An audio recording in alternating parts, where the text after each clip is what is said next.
Hi! Within this lecture, we're going to see how we can gather information from the networks that we are not yet connected to. Okay?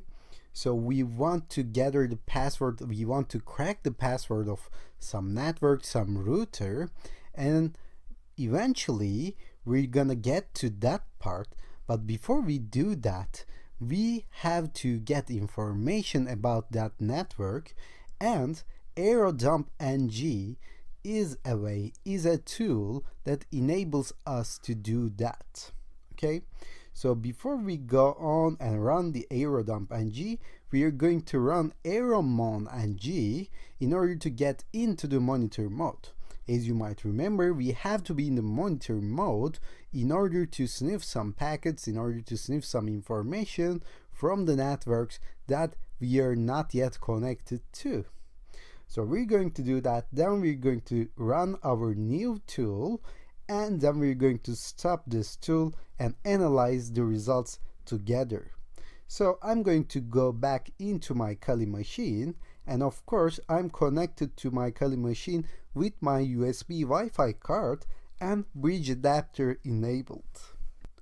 But first, let me give my password here and unlock this screen. So you have to open a terminal, of course, and have a clear page in here. So if I run iwconfig vlan o, you will see that I'm in currently the managed mode. So I have to go into the monitor mode by running airmon ng start wlan o. So this will put me in the monitor mode. If I run iwconfig wlan o right now, it will show me.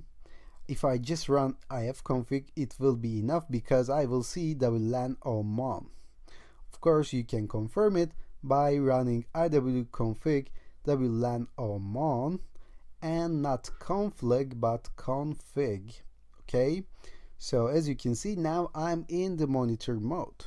So if it doesn't work for you, you can use the alternative method that we have seen in the previous section as well. So let me run AeroDumpNG, and all you have to do is just run AeroDumpNG and say your interface name. So as you can see, now I have started to gather information about the networks that are around me right now. So my USB Wi-Fi card has a range, and it started to collect information from that range as long as it can get. So after a while, I will hit Ctrl+C on my keyboard in order to stop this process. A 30 seconds or a minute period will be enough for you to gather this data. Okay, so you have to hit Ctrl+C, then we can analyze this result in here. So let me take you through over these columns and the descriptions and what they mean. So we have BSSID first. So this is basically the MAC address of the router. Okay, so we see the MAC addresses of various routers in here. So I have my router here named Pulp Fiction, as you can see, and this is my information. So I'm going to go over that information in order not to go into other people's router, other people's information, because obviously I'm not allowed to go over the details of the other routers. So I'm going to focus on my router in here. So I have this power column in here, PWR, and it indicates the closeness of the router. So the bigger this number is, the closer the router is to my Wi-Fi card. And this is -36, so Pulp Fiction router is actually in my living room, and I'm in my living room as well, so it's very close. So I have beacons in here. So this is announcement packets that are sent by routers, and they send like 10 or 20 beacons per minute. So we have this number of useful packets in the router right now, and we have 0, and we have an important one in here. For example, this is the channel and I'm in the 9th channel. So you can actually choose your own channel. And we're going to learn how to do that at the end of the sections in how to protect ourselves from this attack section. Okay, how to make our self section. And in here, I'm in the channel 9, and for example, if you're living in a crowded area, you may want to change your channel in order to be effectively connected to the internet. Suppose you're getting your internet service from a certain provider and most of the people in your area is getting that service from that same provider in your neighborhood.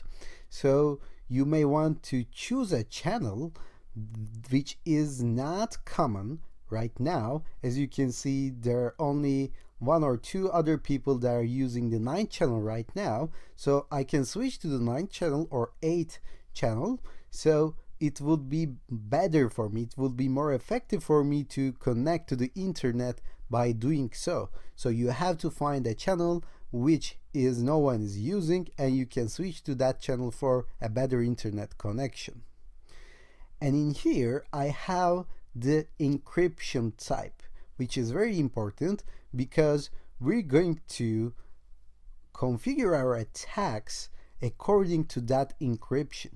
Right now I'm in the WPA2 encryption, and as you can see there are other types like WPA, and we're going to see the differences between these WEP, WPA or WPA2 encryptions, and we're going to see different kinds of attacks, different kinds of cracking techniques according to these encryptions. But you have to gather this information before you do your attack to the wireless networks. So right now I'm in the WPA2. I can change it whenever I want by going into the administrator page for my own router. And again, we're going to see how to do that in the Making Us Safer lecture. Okay, I'm going to adjust it to be WEP, WPA2 to show you different kinds of techniques. So this is very important. And of course, the last part is the ESSID, which is the name of our router. Okay, so mine is Pulp Fiction. You can choose your name. You can rename your router whenever you want. So this is the general information that we get from AeroDump-ng. We're going to stop here actually, and within the next lecture we're going to see how to gather information regarding only one specific router, one specific client at a one time.